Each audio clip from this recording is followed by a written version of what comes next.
These fish here are small alligator gar that we produced. These fish are a little more than a year old.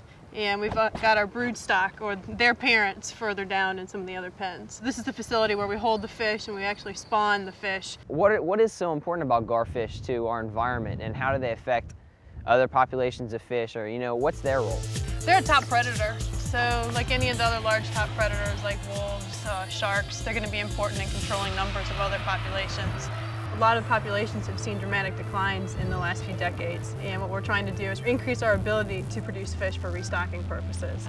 In some areas, they've seen an increase in exotic species when alligator gar are removed. Things like carp populations may increase. Do people actually eat these things? Yes, they're very good. It's eaten in parts of the south of this country and then in parts of Mexico. Artificially maintained and fed, how large do you think these guys can get? They can get to be very large. We can get fish probably up over 200 pounds.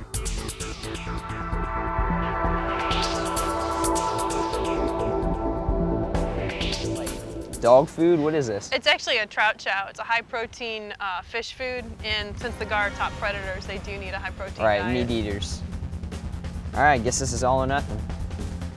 Let's see how these guys like it.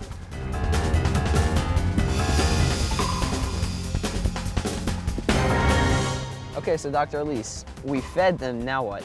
Now we get to get in there with them. Wait a minute, you're serious? We're gonna get in the water with the meat-eating fish that we just fed? They won't bite. I'm sorry. Not too hard. I thought I signed up for wet work, not for a JAWS 4 screening. I guess, you know, getting wet's the best part of wet work, so. And these guys can't tear chunks out like sharks do, so you'll be okay. Okay, I'll take your word for it. Why don't we go get our wetsuits on?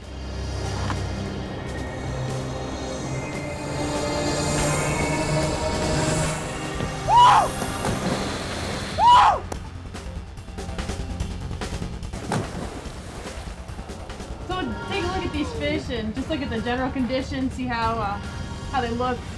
Take a look at the color, see if they look nice and fat. They're strong. Parasites.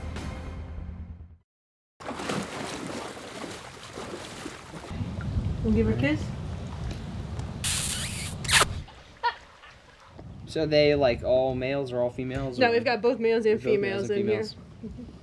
And you can see the armor-like scales. Go ahead and kind of tap on it with your fingernails. Very strong. So the scales are made out of material that's very similar to the enamel of our teeth. And we've had fish in nets that have been attacked by alligators, and the alligators have been able to crush the fish's skull, but couldn't pierce the scales. Those You can see the teeth. Yeah, they're needle sharp. You see the tongue, the little indent. That's where the fish's head will lie, and we think that it helps the gar swallow the fish down head first. And this fish is cooperating. Hold on, baby. Hold on, baby. Okay. Any special characteristics? One thing is that their ability to air breathe allows them to live in waters that have a lot less oxygen and may have almost no oxygen that would kill other fishes. So you will see them more frequently in warm temperatures because they have to air breathe at high temperatures because their gills become less efficient at extracting oxygen from the water. So that's what this fish is doing right now. So he can breathe just fine above the water? Just like we're doing. It's just so cool holding this giant, fierce predator fish, and it's just totally chilling out like, what's up? Awesome. It sounds like he's like growling. It's the soft tissue on the outside of the purple, the gill covering. Just the air just finding its way out? Yeah. How long can these guys live?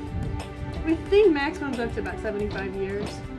We think that the fishes in this area probably grow faster and may not live quite as long as fishes in the more northern reaches, but they are definitely a long-lived fish.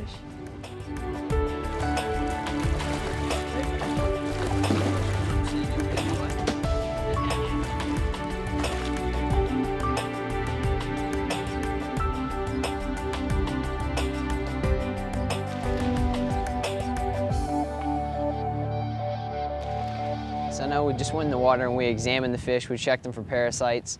Why is it important to keep these animals healthy? These are our brood stock, and we want them to be in good condition so that we can use them to produce more fish for restocking programs. How many eggs do they actually lay? A large fish, say fish that's probably up around 200 pounds, can have nearly 1 million eggs. Okay, well how many out of those 1 million eggs that are laid, how many survive to full maturity? It'll be a lot less than 1%. So that's one reason why they produce wow. so many eggs, to ensure that at least a few of the individuals will make it. I'd like to thank Dr. Elise for taking us out, for teaching us more about the research aspect of all that goes into protecting this important species. That's all we have for today, but until next time, keep it wet, keep it wet, keep it wet, keep it wet, keep it wet, keep it wet, keep it wet, guys. How long can they hold their breath underwater? Oh wait, that was... Don't put that on there. Do not put that on there. Keep it dry, or keep it wet, I don't know.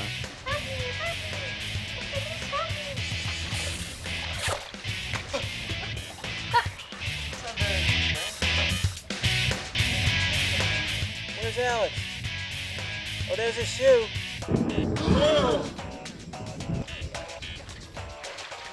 Just kidding. Oh, missed it. I love wet work.